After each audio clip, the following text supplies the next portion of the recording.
예. 예, 성씨의 등장과 변천의 이유에 대해서 이제 강의하게 된 동국대학교 오태현입니다. 우선 제일 처음으로 시작되는 게 먼저 성씨.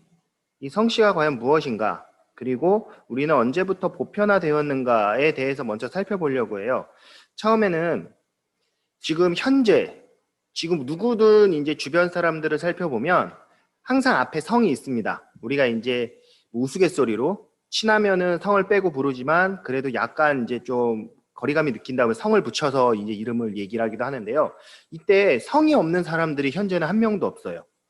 그러니까 지금 현재는 모든 사람들이 성씨를 가지고 있는데 과연 이러한 성씨가 언제부터 시작이 되었는가?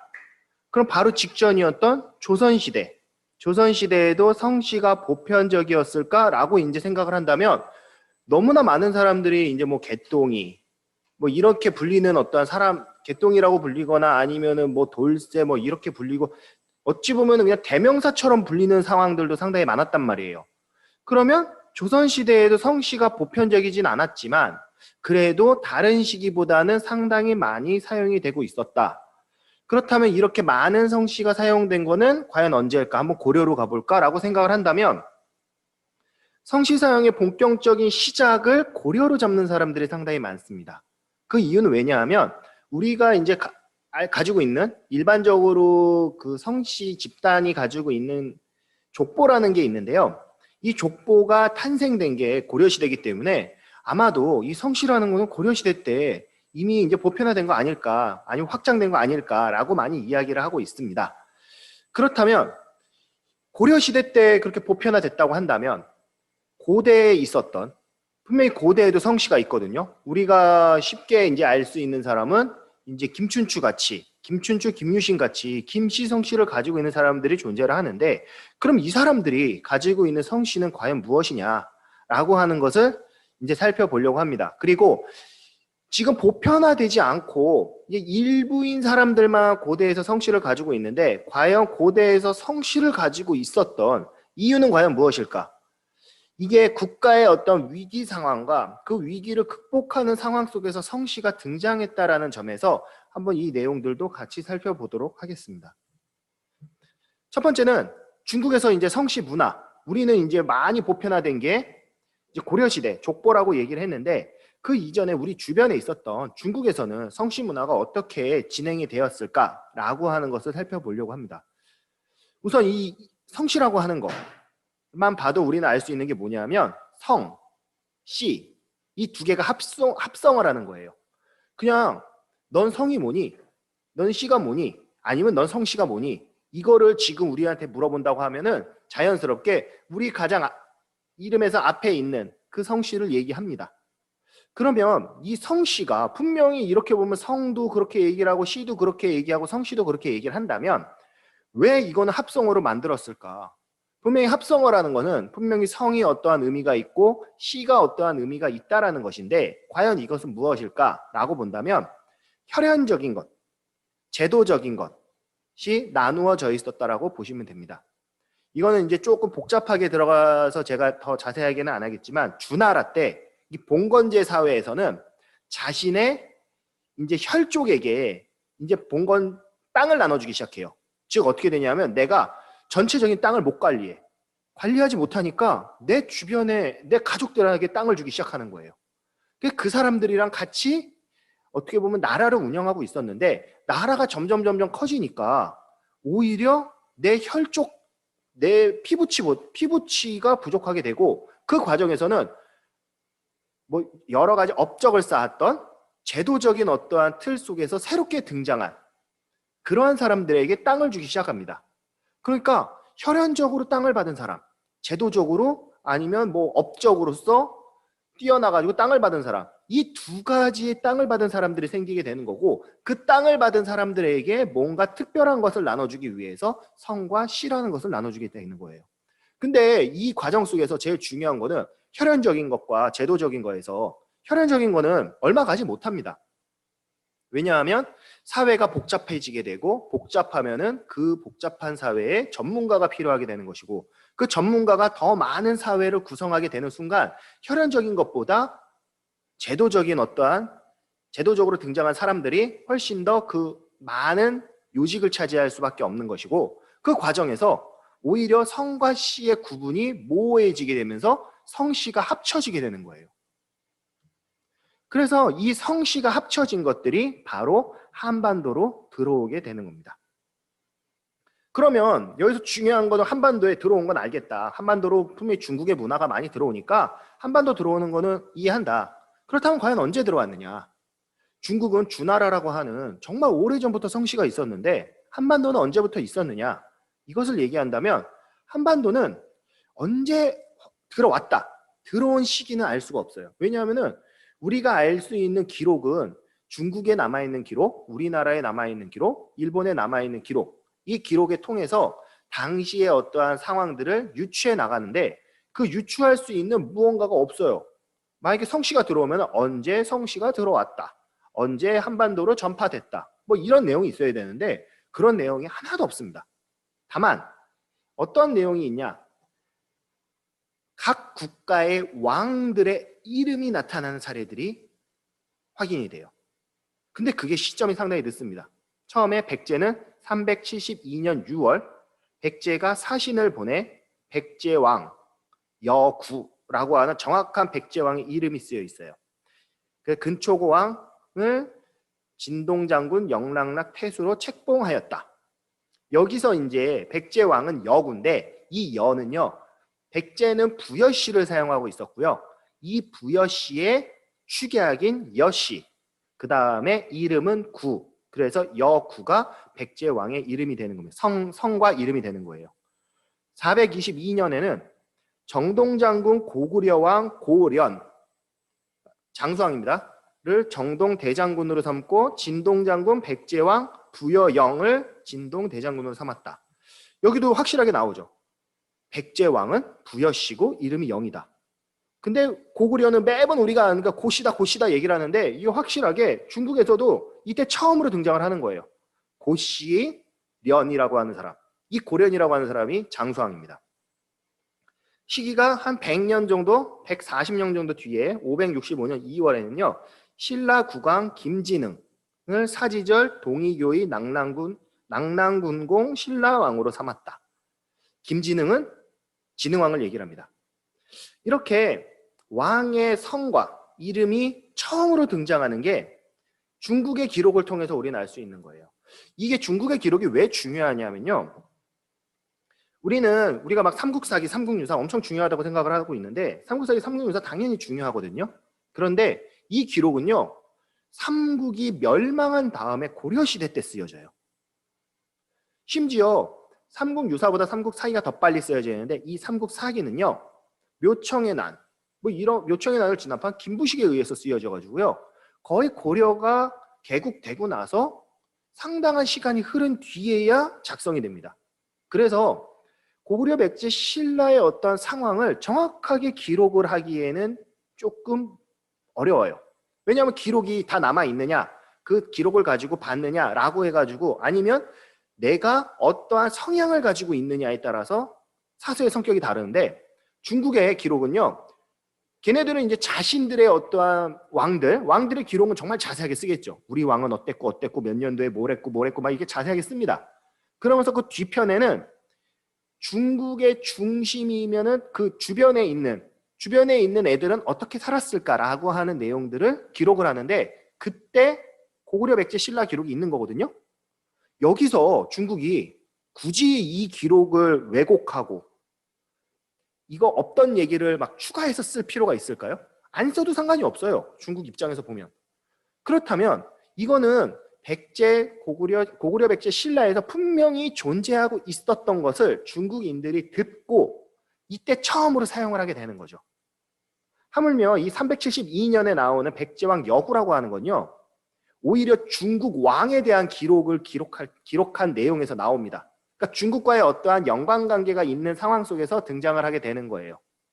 즉, 한 4세기 정도 됐을 때 그제서야 늦었지만 그때 하한선으로 잡는다면 늦어도 이 시점에는 한반도에는 성씨가 들어왔다라고 하는 것이고, 이 성씨가 들어왔을 때 이 성과 이름이 가장 처음으로 보이는 것은 왕이다 라고 하는 것을 알 수가 있습니다. 그래서 왕부터 성씨를 받아들였던 거예요. 그래서 중국에 남겨진 기록을 통해 보면 고구려 백제 신라의 왕이 처음으로 성씨를 사용을 했다라는 것도 알 수 있는데, 여기서 또 흥미로운 건 뭐냐 하면 조공 책봉을 받는 과정에서 그 모습이 확인이 되고 있는 겁니다. 뭐 조공 책봉 시기는 시기순으로 본다면 뭐 백제 고구려 신라 순으로 되어 있지만, 뭐 이거는 기록상의 어떠한 문제점으로 볼 수 있어서 고구려가 더 먼저 받았을 수도 있어요. 아니면 고구려 입장에서는 책봉을 굳이 일찍 받을 필요가 없다라고 생각해서 늦게 받았을 수 있는데, 백제와 고구려는 그렇게 큰 차이가 나지 않습니다. 시기적으로. 근데 신라는 확실하게 한 150년도? 150년? 한 요 정도 뒤인데, 여기서 재밌는 게 성씨만 나오는 게 아니라 조공책봉이 나온다는 거예요. 이 조공책봉은 뭐냐? 앞서 살펴본 것처럼 진동장군 영락락 태수, 아니면은 정동대장군, 동의교의 낙랑군공 신라왕. 발음도 어려워요. 그런데 이거를 굳이 줌으로써 얘네들이 인정을 받는 거예요. 근데 그러면 왜 이걸 인정받냐? 조공책봉이 도대체 뭐길래?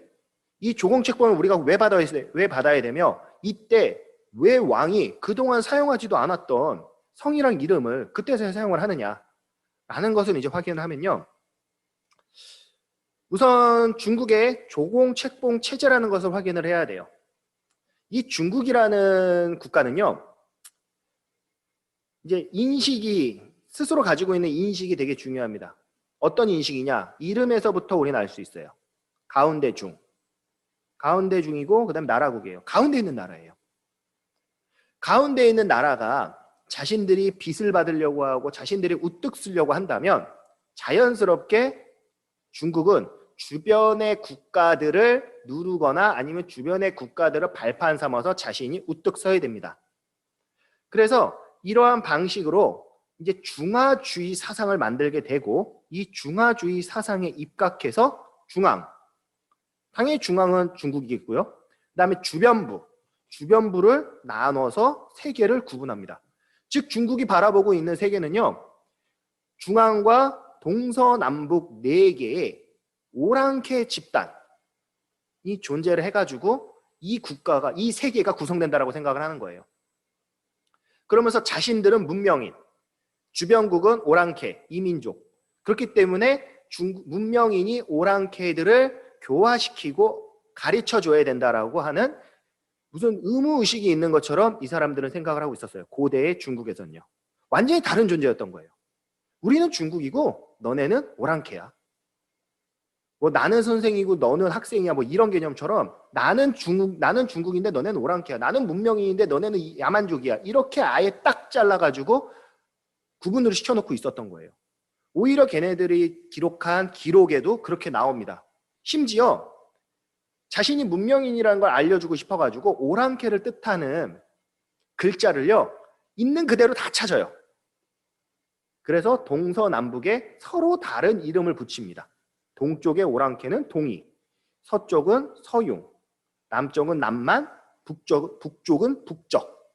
이런 식으로 오랑캐를 뜻하는 이름을 다 붙임으로써 너네들은 오랑캐다, 중국과는 달라라고 하는 인식을 심어놔요. 근데 이 당시에 중요한 건 그거예요. 중국에선 그렇게 심을 수 있어요. 근데 주변에 있는 사람들이 야, 쟤네들은 문명인이고 난 오랑캐야, 이것을 인정할까요? 중요한 게 이거예요. 아니 저기에 있는 중국은 그래, 너 잘났어, 너 잘해. 근데 왜 내가 너의 오랑캐여야 돼야 돼? 나도 그렇게 오랑캐가 아니라 나만의 문화가 있어. 이렇게 생각할 수 있는 거예요. 하지만 중국에서는요, 끊임없이 그러한 상황들을 계속적으로 만들어냅니다. 이러한 사이 개념은요, 춘추전국 시대에도 분명히 존재하고 있었을 정도로 상당히 오래된 개념이에요.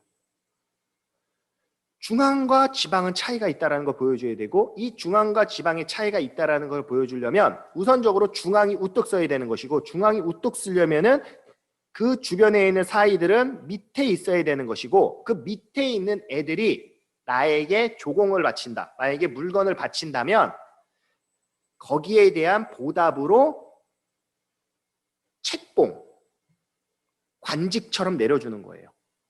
근데 여기에 있는 관직도요, 되게 재밌는 사건은 그거예요. 우선 첫 번째만 보고도 알 수 있는 게 진동장군. 이 진동장군이라고 하는 거는 중국의 어떠한 관직으로 볼 수가 있는데, 영랑낭태수. 이 영랑낭태수는요, 낭낭태수. 낭낭 지역을 관리하는 태수인데요. 낭낭 지역은요, 이때 중국이 관리하지 못해요. 한나라 이후에는 낭낭 313년 이후에는 낭낭군이 붕괴를 하거든요. 낭낭군이 없어져요. 없어지는데 372년에 너 낭낭군 태수로 봉해줄게. 없는 데를 지가 봉해준대요.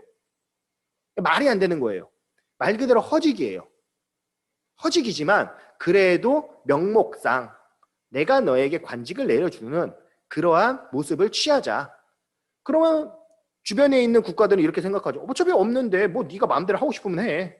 내가 원하는 것만 준다면 너가 하고 싶은 대로 해도 돼. 라고 해가지고 이러한 상황들이 나타납니다.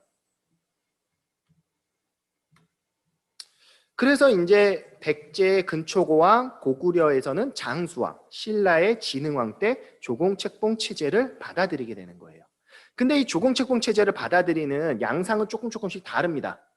뭐 근초고왕과 진흥왕은요, 뒤에서 살펴보겠지만 중국의 물자, 문물을 직접적으로 받아들이기 위해서 했다 그러면 장수왕은 오히려 그건 아니에요. 장수왕은 남진 정책을 시행하고 있었던 시기에 중국의 침입을 막기 위해 중국과의 어떠한 그 상호 조약을 맺기 위해서 조공책봉 체제라는 것을 그냥 받아들였을 뿐입니다. 제가 너무나 잘나서 저 나라가 정말 대단해서 내가 조공책봉을 받는다 이게 아니라 내가 남진 정책을 해야 되는데 북쪽을 안정화시킬 필요가 생기니까 그래서 중국과의 관계를 돈독히 하기 위해서 조공책봉을 들어간다. 라고 하지만 여기서 중요한 건 뭐냐면 중국과의 관계를 어찌됐든 간에 좋게 가기 위해서 조공책봉 관계를 들어가는 거예요. 이 조공책봉 관계에 들어갈 때 당연히 이제 국가가 중국에서 이제 고구려 백제 신라에다가 관직을 내려주니까 이 관직을 누구한테 내려주겠냐? 왕에게 내려줄 수밖에 없잖아요. 그러니까 그 왕의 성씨와 이름을 정확하게 앞에다가 쓰게 되는 겁니다. 그래서 그때부터 왕의 성과 이름이 등장을 하는 겁니다. 물론 이거는 기록상의 얘기이기 때문에요. 가장 늦은 시기예요. 뭐 그 이전에도 있을 수 있어요. 아직 우리가 발견되지 못한, 아직 살펴보지 못하고 알려지지 않은 기록들이 존재할 수 있으니까요. 하지만 이러한 기록들이 처음으로 등장을 했다라는 것은 늦어도 이 시기에는 확실하게 왕이 성씨와 이름을 사용하고 있었음을 알 수가 있는 겁니다. 그러면 여기서 이제 앞서 얘기했던 거를 다시 한번 돌아가면 그런 얘기예요. 조공책봉 문화 받아들인 거 알았어. 성씨, 그 다음에 이름 있는 거 알겠어. 그렇다면 왜 이때부터 들어간 거야? 조공책봉 체제는 도대체 뭐길래? 조공책봉 체제를 왜 우리가 분명히 저쪽에서는 대놓고 너 우리 밑으로 들어와 라고 얘기를 하는 건데 왜 우리는 그걸 할 수밖에 없었던 거야? 라는 점을 우리는 확인을 해야 돼요. 그리고 또 하나는 고대 사회에서 분명히 왕이 성씨를 가지고 있는 건 알지만 왕 이외에 성씨를 가진 사람은 누굴까? 그 다음에 이런 것들을 살펴보려고 합니다. 그래서 기록으로 보면 한반도에서는 4세기에 유입된 것, 왕의 성씨가 4세기에 보이는 이유, 그러면 이게 뭘까? 왜 조공책봉을 받을 수밖에 없었는가? 라고 하는 점을 이제 살펴본다면 이거는 이제 중국의 성씨에 대해서 다시 한번 설명을 해놓은 거예요. 뭐 주나라 때부터 하고 성씨는 복잡하다고 말씀드린 것처럼 뭐 남자는 씨를 칭하고 부인은 성을 칭하고 사회가 변하면서 뭐 성은 혈연적, 씨는 정치적 하지만 이제 정치적이 많으니까 이제 두 개를 합쳤다 뭐 이런 내용들이 있는데 여기서 이제 재밌는 사건은 이겁니다. 중국에서 기원전부터 성씨가 보이지만 4세기에 와서 우리가 성씨가 보이는 이유는 분명히 우리가 뭔가 필요한 게 있었을 거예요. 중국과의 관계 속에서. 그 대표적인 건 바로 중국의 선진 문물을 받고 싶어 했던 겁니다. 선진 문물을 받고 싶었고 그 다음에 중국이라고 하는 국가는 자연스럽게 그 주변국이 아직 미개하고 아직 야만적이기 때문에 우리가 저 미개하고 야만적인 국가들을 도와줘야 된다. 많이 알려줘야 되고 많이 가르쳐줘야 된다라고 하는 기본 베이스가 있기 때문에 선진 문물을 전달해 주려고 노력합니다. 그런데 여기서 중요한 건 선진 문물을 주는 거는 우리는 어렵지 않아. 다만 우리가 그래도 너네랑 다르다라고 하는 것은 인정을 해야 될 거 아니냐. 조공책봉 체제에 들어와. 그러면 선진 문물 줄게.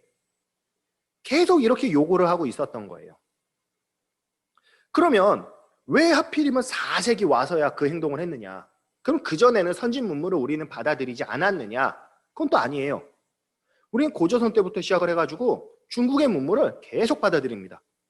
중국의 선진 문물은 항상 들어오고 있었어요. 그럼 여기서 우리는 상충하는 문제점이 생기는 게 그거예요.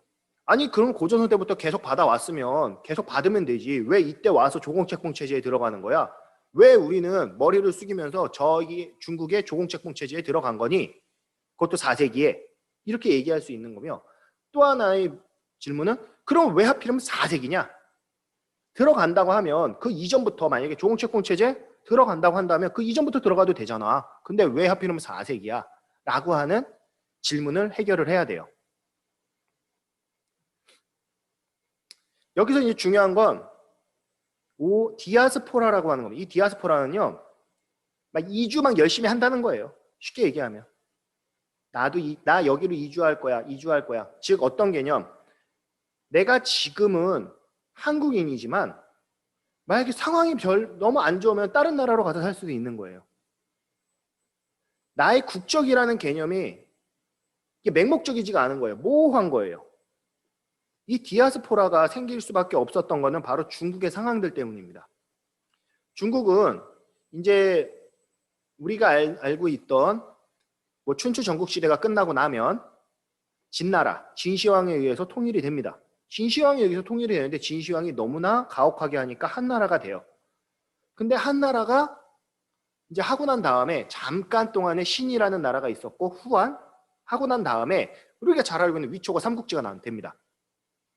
위초고 삼국지가 된 이후에 그 다음에 5호 16국이라는 시기가 생겨요. 5호는 5개의 오랑캐 민족이고요. 16개의 국가를 만듭니다. 그 시기 동안에. 그 국가가 언제 만들어지고 언제 멸망했는지도 모르게 여러 국가가 막 혼재되어 있는 거예요. 혼재되어 있다면 여기서 중요한 건 내 국가가 살기 위해서 끝없이 투쟁하고 전쟁하고 보호해야 돼요. 근데 이 상황에서 멸망하지 않으면 그게 가능한데 만약에 그 국가가 멸망당했어요. 그럼 그 국가에 있는 사람들은 어떻게 될까요? 당연히 안정적인 곳에서, 전쟁이 없는 곳에서, 어디서나 행복하게 살 수 있는 곳에서 그런 곳으로 찾아서 이주할 수밖에 없습니다. 그래서 중국계 유이민들이요 상당히 많이 가장 가까웠던 한반도로 이주를 해요. 한반도로 이주를 하면서 성씨 문화도 함께 한반도로 전래가 되지만 아직까지 한반도에서는요 성씨 문화는 전래된 거는 인정하지만 굳이 우리가 성씨를 쓸 필요가 뭐가 있지? 아직 성씨를 사용할 명분이 없어요. 우리가 뭐를 하면 명분이 있어야 되잖아요. 명분이 없어요. 저쪽에서 좋은 물건들이 막 들어와요. 좋은 문화가 들어와요. 좋은 문화 들어오지만 그 문화를 사용을 해야 되는데 사용할 곳이 없어요. 사용할 곳이 없으니까 성씨 문화가 들어와도 성씨 문화를 사용을 하지 않고 있었던 거예요. 상당히 많은 사람들이 성씨를 가지고 있었고 그 문화를 가지고 왔음에도 불구하고 한반도에서는 아직까지 사용을 하고 있지 않습니다. 그런데 이 4세기가 돼서는요 상황이 조금씩 달라져요. 왜 달라지느냐? 기존에 우리는 성씨 문화를 받아들이지도 않았고 조공책봉 체제에 들어가지도 않아도 고조선 때부터 시작을 해가지고 계속적으로 중국의 문화, 중국의 선진 문화를 받아들일 수 있었단 말이에요. 중국이 야 너네 조공책봉 체제로 들어와 라고 하지 않아도 우리는 자연스럽게 중국의 문화를 받아들이고 흡수할 수 있었어요. 그러니까 굳이 저쪽에서 얘기하는 성씨 문화 아이 안 받아들여도 돼. 중국에서 얘기하는 조공책봉 아이 그거 필요 없어 하고 있었는데 이 4세기 되면서 조금씩 상황이 달라집니다. 이 5, 16국 시기 중국에서요 아주 커다란 격변이 일어나요. 우선 4세기 들어가기 마지막인 3세기 말에 파랑의 난 291년부터 306년 동안에 파랑의 난이 일어납니다. 뭐 여기까지 일어나면 그냥 난이 일어났고 이것을 이제 안정화시키면 된다라고 생각할 수 있는데, 난이 306년에 난이 이제 제압되고 난 이후에 307년에 연달아 가지고 영가의 난이 일어납니다. 즉 중국에서 두 차례 커다란 난이 일어나는 거예요. 그러니까 이때 중국에 있었던 유민들이요 막 주변으로 뿔뿔이 흩어집니다. 뭐 물론 동쪽에 있는 우리나라, 그러니까 한반도로 넘어온 사람이 있을 수 있고, 아니면 서쪽으로 간 사람, 북쪽 간 사람, 남쪽 간 사람, 여러 사람들이 지금 다 흩어지고 있는 거예요. 지금 거의 30년 가까이 중국에서 난이 일어나 가지고 중앙 정부가 제대로 무언가를 통제하지 못하는 국가 위기 상태가 되고 있었던 겁니다. 그런데 이런 상황 속에서 낭낭대방군이라고 하는, 한반도에 있었던 낭낭대방군이 313년에서 314년에 낭낭대방군이 붕괴해요. 이러면서 이제 조금씩 한반도도 위기를 감지합니다. 중국에서의 분명히 문제가 있었던 중국의 문제가 지금 한반도로 영향을 미치는 것을 확인하는 거예요. 여기에 316년에 서진이 멸망을 합니다. 이 서진의 멸망이 한반도에는 큰 타격을 줍니다. 특히 백제한테는요. 왜 그랬느냐? 밑에 결론은 중국 문화의 유통 창구가 사라지면서 직접 교육을 통한 중국 문화 수용이 있었지만, 이게 무슨 얘기냐면, 우리는 그동안 낭낭대방군이라고 하는 것을 통해서 중국의 문화를 흡수할 수 있었어요. 왜냐하면 한사군이 한나라가 한사군이라고 하는 BC 108년에 군을 만들어내면서 낭낭군을 설치합니다. 그리고 그 이후에 대방군이 설치가 돼요. 결과적으로 낭낭군과 대방군은요, 중국에서 만들어 놓은 군연이고요. 그곳에는 많은 중국인들이 넘어와서 살고 있었어요. 이 사람들은 당연히 중국의 문화를 받아들이고 중국의 문화를 가장 처음으로 흡수할 수 있는 사람들이었습니다.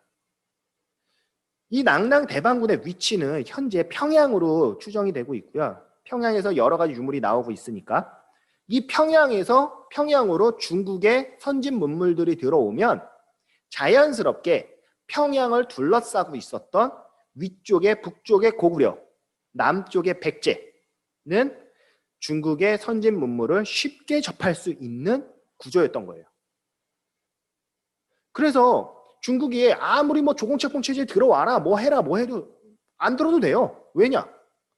낭낭군을 통해서 받으면 되니까. 근데 그 낭낭군이 붕괴해버립니다. 그러면 이제부터 생각할 수 있는 거는 중국과의 교역이다. 근데 중국과의 교역 중에서도요, 이러한 곳이 있었습니다. 동이교이라는 곳이 있어요. 말은 상당히 어렵지만 어떤 방식이냐? 첫 번째, 우선 중국의 수도는 서안, 장안이다예요.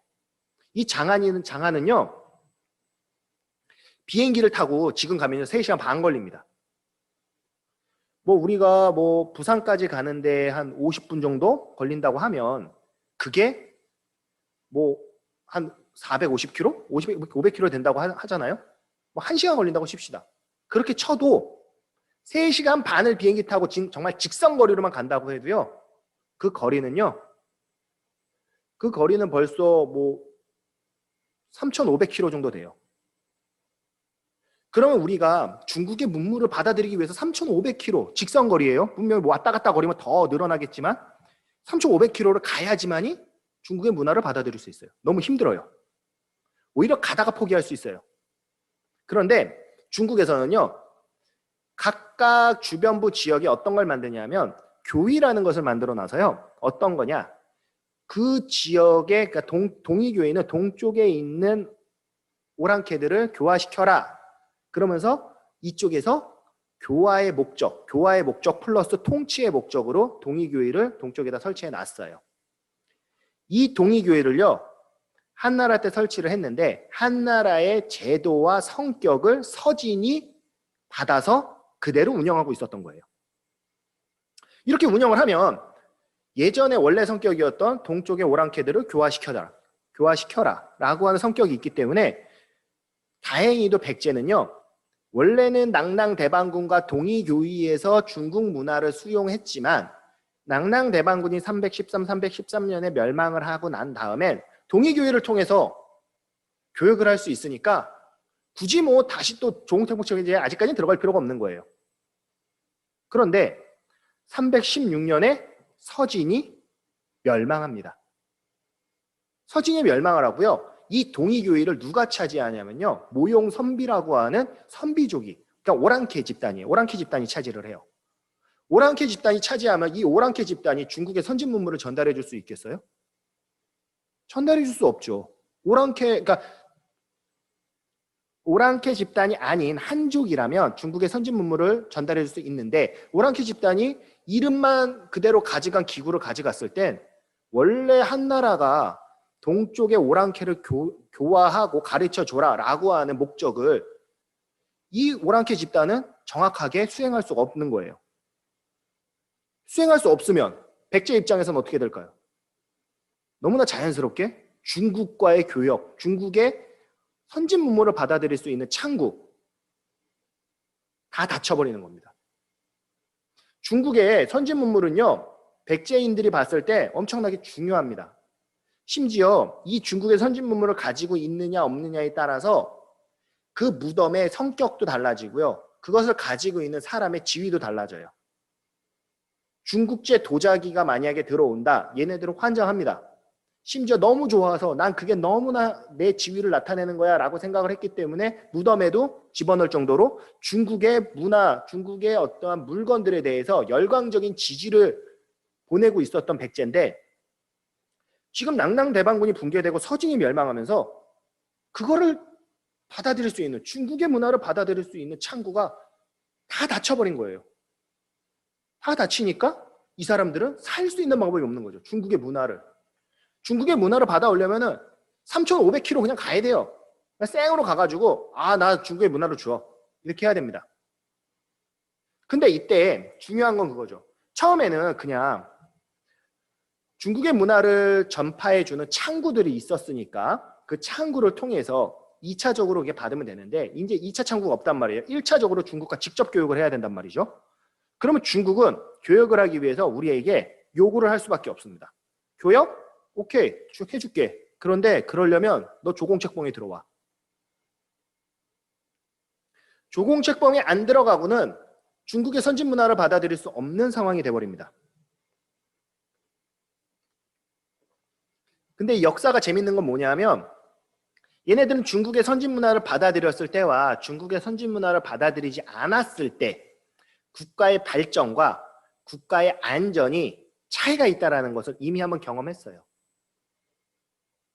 우선 위만조선 때도 확실하게 그러한 모습들을 봤고 그 다음에 고구려와 백제와 신라도 이주민 계통들이 그 토착민들과 융합하는 과정 속에서 정말 새로운 문화들, 중국의 선진화된 문화들이 얼마만큼 파급 효과가 있는지도 이미 확인을 한 상태입니다. 그러한 상황에서 이 사람들이 중국 문화를 버린다? 이거는 쉽지가 않아요. 쉽지가 않기 때문에 중국 문화를 그대로 받아들일 필요가 생기고 그대로 받으려면은 중국이 요구하는 조공책봉 체제에 들어갈 수밖에 없는 거예요. 중국은 당시 기존의 왕조는 한나라라, 그러니까 장안이라고 하지만 아직 556국이잖아요. 556국이라면 이 중국은 지금 16개의 국가가 공존하고 있는 상태예요. 이때 아무리 오랑캐들이 중국의 국가를 만들었다고 하지만 최대한 생각을 하는 거죠. 그 중에서 한족의 국가들을 찾아서 최대한 우리는 그 국가와 교류를 맺게 되면 그래도 중국의 선진화된 물건들을 최대한 받을 수 있지 않을까라고 생각을 했던 것이고 그 과정에서 백제가 바로 첫 시작으로 중국과 조공책봉 체제를 맺게 되는 겁니다. 근데 이 조공책봉 체제에 맺어서 우리가 이제 국가적인 위기를 극복한다. 이것까지는 좋은데 조공책봉 체제를 맺기 위해서는 어느 정도 형식이잖아요. 국가와 국가 간에 조약을 맺는 건데 아무런 형식도 없이 그냥 나 그거 줘. 우리 왕이 원한대. 이렇게 할 수 있는 부분은 아니잖아요. 실제로 그렇다고 왕이 직접 가가지고 우리 협약 맺자 이렇게 하진 않을 것이니 누가 보냈고 어떻게 협약을 맺을 건지를 정확하게 써서 중국에 보낼 필요가 생기는 겁니다. 그리고 중국에서도 내가 너네들을 인정을 해주는데 그 백제라고 하는 것을 백제라고 하는 것을 인정을 하려면 백제의 가장 통치자, 최고권자에게 무언가의 책봉호를 줌으로써 그 사람을 내가 통제하게 되면은 백제를 통제하는 것이니 너네 최고권자의 정확한 신상 명세를 나에게 가져와라. 이렇게 될 수밖에 없는 거예요. 그 과정에서 예전에 성씨 문화를 가지고 왔던 여러 이주민들, 유이민들이 활약을 할 수밖에 없는 거죠. 왜냐하면 그 사람들은 성씨 문화를 가지고 있었고 우리는 성씨 문화를 전혀 사용하지 않았는데 저쪽 중국에서 원하는 건 성씨 문화잖아요. 왜냐하면 신상 명세를 가져오라고 하니까. 그래서 그때부터 우리 왕들도 성과 시를 사용을 하게 되는 것이고 그 과정에서 조공책봉 관계를 맺게 되는 겁니다. 그래서 4세기 때는 늦어도 그 4세기 때는 아마도 그 성씨 문화가 왕실에도 확실하게 수용이 됐던 것이고 이 4세기에 이러한 관계를 맺을 수 있었던 이유는 지금 아까도 이제 살펴본 것과 같이 국가의 위기 속에서 나타나는 거예요. 중국 문화를 받을 수 없다라고 하는 중국 문화를 못 받는다는 건요. 그건 고립이나 마찬가지예요. 왜 고립이냐? 고구려 백제 신라를 보세요. 신라는 중국 문화를 직접적으로 받지 못한단 말이에요. 백제와 고구려를 통해서 받는단 말이에요. 그 과정이다 보니 신라의 발전 속도가 엄청 느려요. 심지어 조공책봉을 받는 그 시간도 140년 정도가 느립니다. 백제에 따지면요. 백제랑 비교하면 거의 170년 가까이 느려요. 그 정도로 느려요. 그래서 내가 원하는 걸, 그걸 또 여기서 중요한 건 내가 원하는 중국의 문화를 받아들이는 게 아니라 중국의 문화를 고구려와 백제가 선택적으로 줘요. 그러니까 발전 속도가 더 느릴 수밖에 없었던 거죠. 그래서 이 당시에 왕은요. 조공책봉 체제가 분명히 중국에서 얘기했을 때는 우리 밑으로 들어와라 라고 하는 거지만 그거를 수용할 수밖에 없었던 것은 그거 잠깐 감수하고 지금 현재 중국의 문화를 받아들임으로써 현재 국가들 백제와 고구려의 안정을 꾀한다면은 충분히 우리는 책봉 체제에 들어갈 수 있다. 그리고 그 책봉 체제를 들어가기 위해서는 성과 시가 필요하기 때문에 왕실에서 성씨를 사용을 해서 그 다음에 중국에다가 알려주게 되는 겁니다. 근데 여기서 또 하나의 중요한 점은 그거예요. 왕실에서 성씨를 사용을 했어요. 왕실에서 성씨를 사용을 했는데 지금 왕실에서 성씨를 사용한 이유는 중국과 조공책봉 체제를 맺고 중국의 문화를 받아들이려고 한 거잖아요. 근데 여기서 중요한 건 그거죠. 왕실은 그럴 수 있다 쳐요. 그럼 나머지 사람들은 성씨를 사용할 필요가 있나요? 왕실은 어쩔 수 없이 중국과 관계를 맺어야 되니까 성씨와 이름이 필요하지만 나머지 사람들은 필요가 없어요.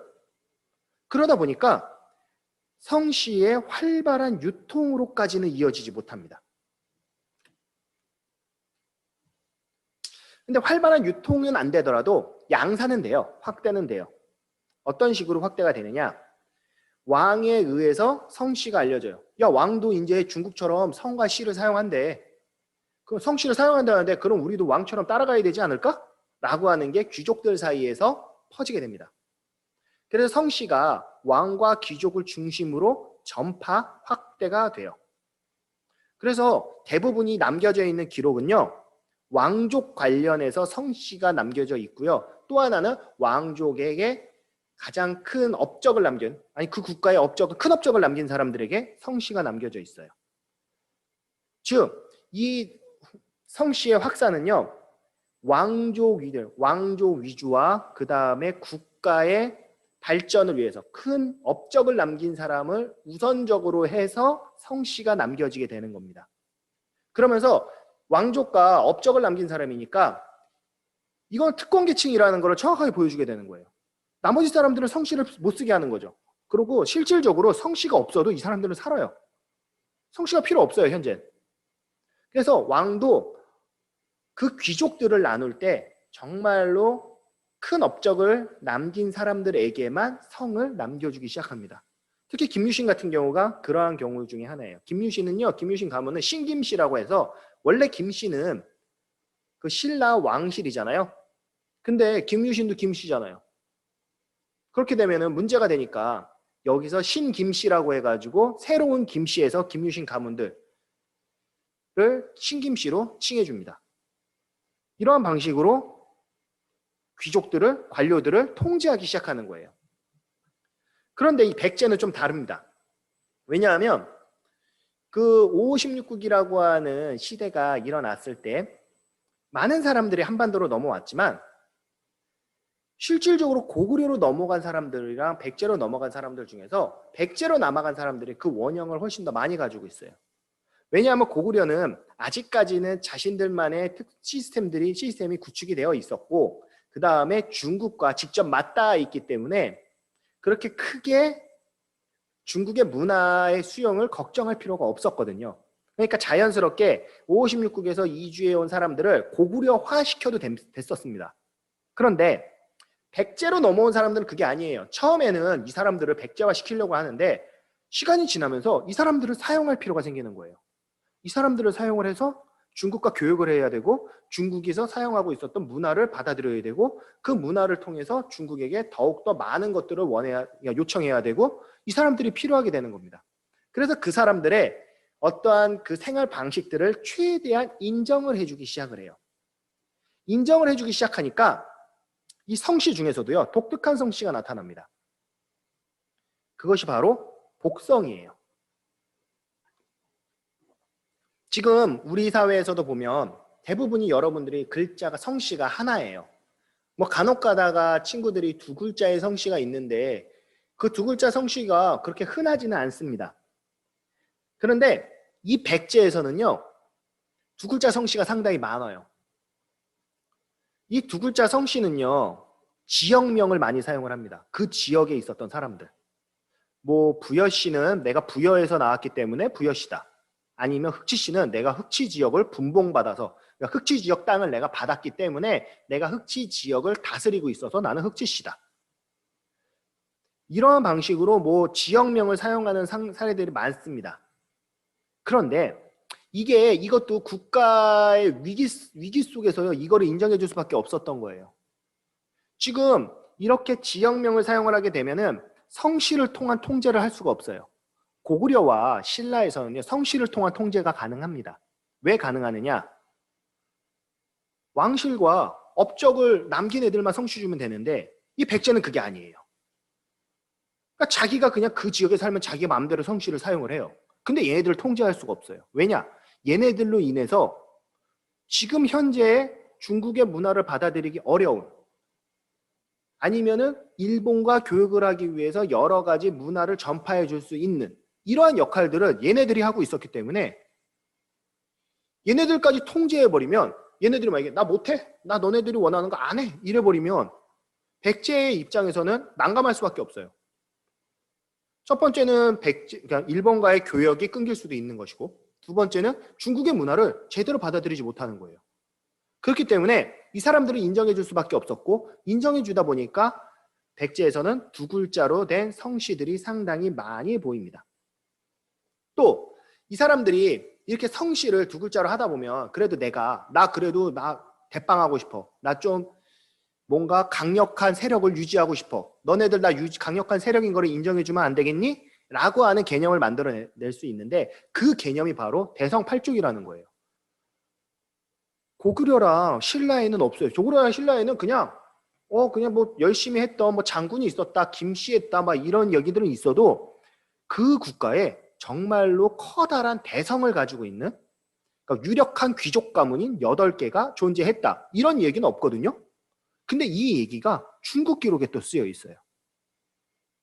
그래서 백제에서는 이게 열린 국가라고 볼 수밖에 없는 그러한 상황들, 오히려 그것을 통제하고 억압했을 때는 백제 상황이 어떻게 이탈해 나가고 어떻게 붕괴될지 몰랐었기 때문에 오히려 문화적인 부분이, 그러니까 성씨라고 하는 건 문화적인 부분일지 몰라도 이 성씨를 개방시켜 줌으로써 이 열린 어떤 시스템을 유지하고 있었다는 것을 알 수가 있습니다. 그리고 이러한 시스템은요, 일본에도 전파가 돼요. 그래서 일본의 성씨가 대부분 두자가 많아요. 왜냐하면 그 지역과 관련되거나 자신과 관련된 뭐 뭐 직책 이런 것들이 상당히 많아가지고 두 글자로 사용을 하는데 이 문화도 백제에서 넘어갑니다. 근데 이 백제는 어디서 받았느냐? 이거는 바로 저쪽 산동반도나 아니면은 그 동쪽에 있었던 요동반도 이쪽에 있었던 사람들이 가지고 있었던 특징이에요. 그리고 이 복성은요, 또 재밌는 거는 복성은요, 오랑캐 성씨입니다. 한족은요, 단성 써요. 한 글자. 그래서 부여신데도 불구하고 중국에 보고할 때는 여로 축약을 한 겁니다. 일본의 성씨 양상을 보면 일본도 마찬가지예요. 봉작지 이름, 자신의 신분, 성향을 알려줄 수 있는 성씨를 많이 사용을 합니다.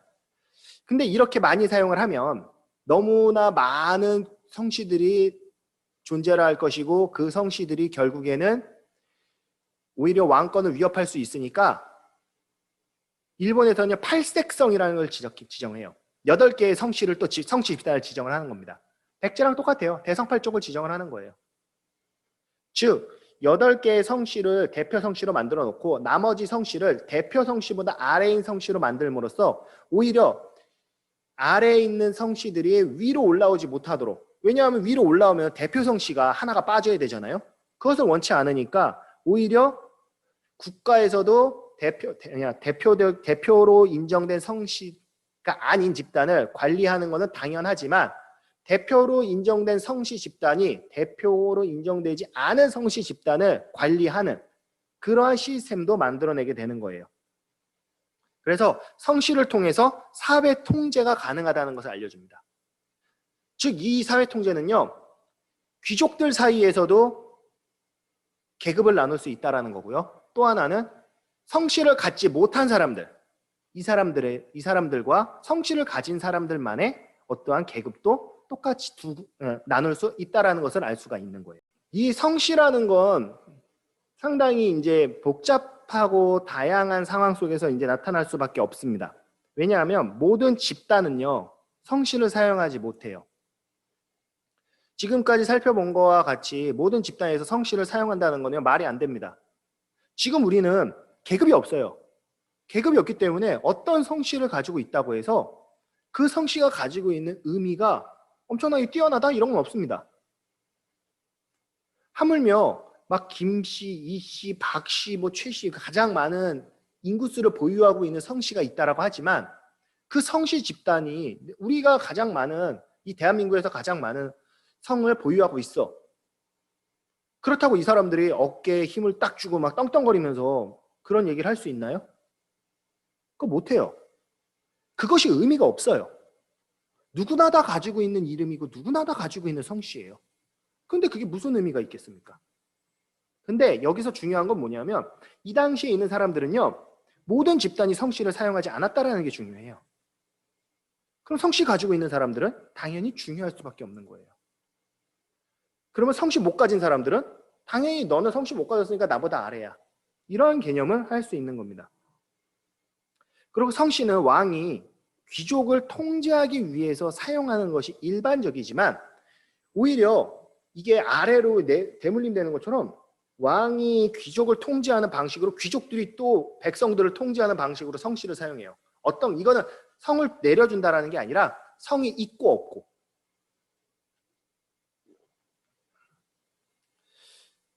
그리고 또 재밌는 사건들은 또 이러한 사건들이 있는 거죠. 성씨는 상층 사회 구조를 구성하기에 국가 교체 시에는 새로운 성씨가 등장할 수밖에 없어요. 즉 쉽게 보면 고려에서 이런 얘기들이 있었잖아요. 고려에서 조선으로 넘어갑니다. 고려에서 조선으로 넘어가는데 고려에서는 왕씨가 왕성이잖아요. 왕씨가 왕성인데 조선에서는 이씨가 왕성이란 말이죠. 이씨가 왕성이면 자연히 얘네들은 왕족을 남겨놓으면 안 돼요. 이게 신라가 좀 독특하고 특이했는데 신라에서는요, 고려에 내가 너네한테 할양할게, 너네에게 내 땅을 넘겨줄게, 신라를 고려에 바칠게 라고 했기 때문에 그렇게 큰 유혈 사태가 없습니다. 유혈 사태 없이 그냥 흡수했어요. 흡수하고 그 다음에 아예 항복을 하고 밑으로 딱 기어 들어왔기 때문에 여기에 대해선 고려도 더 이상 터치하지 않습니다. 오히려 신라 왕족들을 우대해 준단 말이죠. 그리고 신라에 있었던 귀족들조차도 우대해 줍니다. 뭐 경주 김씨, 경주 이씨, 경주 최씨, 경주를 기반으로 하는 사람들도 우대해 준단 말이에요. 그런데 왕족이 직접적으로 그 다음 왕조에게 국가를 넘기지 않은 이상, 그 국가가 멸망했다면 그 왕조는 그 왕족을 그대로 두면 어떻게 될까요? 한 예로 보면 신라가 백제랑 고구려를 멸망을 시켰습니다. 660년에 백제가 멸망하고 668년에 고구려가 멸망을 했어요. 이 사람들이 멸망을 한 다음에 그 다음에 어떻게 됐어요? 멸망했으니까 우리 국가 멸망했어. 이제 신라가 우리를 다 차지했네. 이러고 말았나요? 그거 아니잖아요. 그때 얘네들이 했던 거는 뭐냐면 유력한 성씨 집단을 찾는 거예요. 왜냐하면 나는 백성들은 성씨를 가지고 있지 않았다고 하더라도 성씨를 가지고 있는 집단을 찾게 되면 이 사람들은 분명히 국가에서 가장 높은 상층부에 있었던 사람들일 것이고 이 상층부에 있던 사람들의 이름을 빌려서 사람들에게 우리는 무엇을 하려고 한다라고 얘기를 한다면 오히려 사람들은 그냥 대충 이제 뭐 상황만 설명해서 얘기하는 것보다 그래도 상층 계층이 무언가를 하려고 한다라고 얘기를 하면 조금 더 쉽게 설득될 거라고 생각을 한 거예요. 그래서 얘네들이 뭔가 부흥운동이라고 하는 이미 국가가 멸망했으니까 그 국가를 다시 이제 되찾으려고 하는 부흥운동을 할 때 항상 왕족, 백제에서는 부여씨, 그 다음에 고구려에서는 고씨 이런 사람들을 찾아서 대표자로 내세우게 되는 거예요. 왜냐하면 멸망당하고 아니면은 이 사람들로 인해서 부흥운동이 일어날 거라고 생각을 하니까 전부 다 끌고 간단 말이에요. 특히 백제는 멸망한 다음에 당나라로 막 끌려가요. 낙양으로 막 끌려간단 말이에요. 고려도 마찬가지로 끌려갑니다. 한반도 내에 왕족을 남기지 않아요. 만약에 왕족이 오긴 하죠. 왕족이 왔을 때는 철저하게 당나라의 입장을 대변하는 사람으로 변한 다음에 그래야지만 사람들에게 문제가 생기지 않아요. 또다시 뭔가 부흥운동이 일어나가지고 걔네들 입장에서 귀찮은 일이 안 생기는 거예요. 그러면 이 사람들이 가장 처음 하는 거는 우선적으로 왕족 제거를 해야 됩니다. 이렇게 힘으로 무언가를 바꾼다면은 조선이 만들어졌을 때도 마찬가지예요. 왕씨가 있는데 왕족을요 그대로 둔다. 언제 어떻게 화가 될지 모릅니다. 어찌 됐든 간에 역성혁명이란 말이에요. 물론 뭐 이성계는 뭐 사설을 보면 나는 안 한다 그랬다. 근데 나머지 사람들이 안 된다. 너밖에 할 사람이 없다. 난 깜냥이 안 된다. 나는 하면 안 된다. 안 돼. 네가 해야 돼. 이러면서 이성계가 마지못해서 결국에 했다라고 하지만 결과적으로 모든 판을 다 이성계가 짜고 있었잖아요. 이성계와 이성계를 감싸고 있었던 이성계를 도와주고 있었던 세력들에 의해서 판은 다 짜져 있었단 말이에요. 그 과정에서 얘네들은 왕족 지우기를 시작을 합니다. 왜냐하면 새로운 왕조가 탄생하니까. 그래서 왕족 지우기를 하고 그 국가를 지우게 할 때 가장 대표적인 건요. 그 나라가 썼던 수도는 웬만하면 안 써요. 아니면 그 나라가 썼던 수도를 쓴다고 하더라도 새로운 건물들을 만들어내가지고 완전하게 그 색깔을 지우는 역할을 합니다. 근데 이 당시에 이 사람들이 막 하고 있어요. 근데 사람들은 찾아보면 왕족을 찾을 수 있는 가장 대표적인 방법이 뭐겠어요? 너 이름 뭐야? 너 신분증 좀 내놔봐. 이런 방식인데 거기에 신분증에 왕씨 딱 쓰여 있어요. 뭐 물론 무조건 다 왕씨라고 해서 왕족이 아닐 수도 있겠지만 왕씨 딱 쓰여 있어요. 그럼 이 사람들은 잘못하면은 또 고문받고 왕족으로 만약에 오해되면은 다 진짜 죽을지도 모르는 거예요. 그래서 어떻게 했느냐? 성을 바꿔요. 왕자에다가 옆에 선 2개 그어서 전자를 만들거나 왕자에다가 위에다가 세모자 만들어서 전자를 만들거나 그래서 전씨랑 이 전씨 그 다음에 왕에다가 점 하나 찍어서 옥을 만들던가. 그래서 이 전씨랑 옥씨 같은 경우는요 왕씨에서 왕씨들이 멸족을 피하기 위해서 성씨를 변화해서 만들었던 세력들도 일부 존재합니다. 이렇게 성씨라고 하는 건요, 별거 아닌 그냥 한 글자일 수도 있는데 이 사람들이 생각할 때는 이 파급 효과가 크다라고 생각을 하는 거예요. 지금 우리가 생각할 땐 말도 안 되지만. 그래서 많은 부분에서 막 이게 너무나 심각해지니까 족보를 사고 파는 이러한 행동들도 하게 되는 거예요. 심지어 조선에서는 이 성씨라고 하는 게 워낙에 이제 양반이라고 하는 게 엄청난 권력과 혜택을 누리다 보니까 돈이 있으면 양반의 족보를 사가지고 자기가 그거를 대신하는. 근데 그 양반의 족보를 산다고 하는 거는 결국에는 그 양반의 족보를 삼으로써 그 성씨가 늘어남으로써 결국에는 그 사회는요, 위기에 봉착할 수밖에 없어요. 대구 지역에 있었던 양반의 숫자를 보면요, 9%에서 불과 100년 사이에 76%까지 올라갑니다. 양반 숫자만. 그러면 그 대구라고 하는 사회는요, 붕괴예요. 왜냐? 양반은 제대로 세금도 안 내요. 양반은 자기 멋대로 해요. 그러면서 얘네들은 그러고, 네가 왜 양반이야? 아니야, 나 양반 족보 있잖아. 잃어버립니다. 심지어 이 사람들은 또 어떤 행동을 하냐면 족보를 맘대로 사고팔고 하는 게, 그러니까 좀 그나마 좀 열린 사람들은 어떻게 했냐면, 내가 돈이 많아. 근데 다른 양반 족보에 빌붙긴 싫어. 그러면 그때 이 사람들은요, 자기가 성씨를 만들어요. 자기가 새로운 시조가 돼요. 그래서 여러분들 족보를 보시면 재밌는 게 있는데, 일반적으로 족보는요, 20대 후반, 30대 이렇게 왔다 갔다 하는 게 고려시대 때 만들어진 족보예요. 근데 20대 초반, 10대 후반에서 20대 초반 왔다 갔다 하는 건요, 이거는 조선시대 때 만들어진 족보입니다. 왜냐하면 이 사람들은요, 상업을 통해서 돈을 많이 버니까 내가 뭐 할라 너네들한테 빌붙어가지고 너네들을 족보를 사. 난 나 혼자 만들 거야. 이렇게 만든 가문들이 있어요. 근데 그 가문들은 세금을 내겠죠. 근데 양반의 족보를 산 사람들은 그게 안 돼요. 근데 이렇게 족보를 산다라는 것 자체에서도 이미 국가는 망한 거예요. 왜냐하면 워낙에 뭐 매점 매석을 통해 가지고 관직에 모르지 못하고 아무것도 못하는 빌빌대는 양반들. 이 양반들의 문제는 그겁니다. 양반들은 아무것도 안 해요. 제가 그냥 너무 답답해요. 그럴 때 보면. 양반은 맨날 앉아가지고 책 읽어야 된대요. 일하면 안 되나?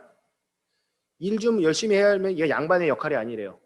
제가 예전에 한번 사진을 봤는데 사진도 재밌는 사진이 하나가 있어요.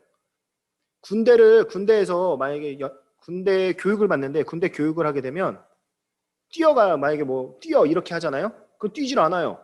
이 사람도 어떻게 하느냐? 자기 하인 등 뒤에 업힙니다.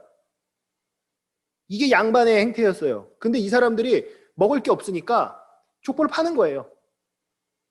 족보를 팔게 되면 자연히 그 사람들은 잠깐의 먹을 건 생길 수 있는데 족보가 늘어나게 되고 신분이 세탁이 되면서 결국에는 그 고을이나 그 어떤 군에서는 걷어야 되는 양은 한정되어 있고 낼 사람은 줄어들고 그럼 백성들이 또다시 핍박받고 근데 그거를 판단할 수 있는 게 바로 이 성씨였다라는 거예요. 우리는 아무렇지도 않게 그냥 성씨 얘기를 하는데 이 당시에는 성씨가 뭔가 하나를 갖고 있는 커다란 권력이나 마찬가지입니다.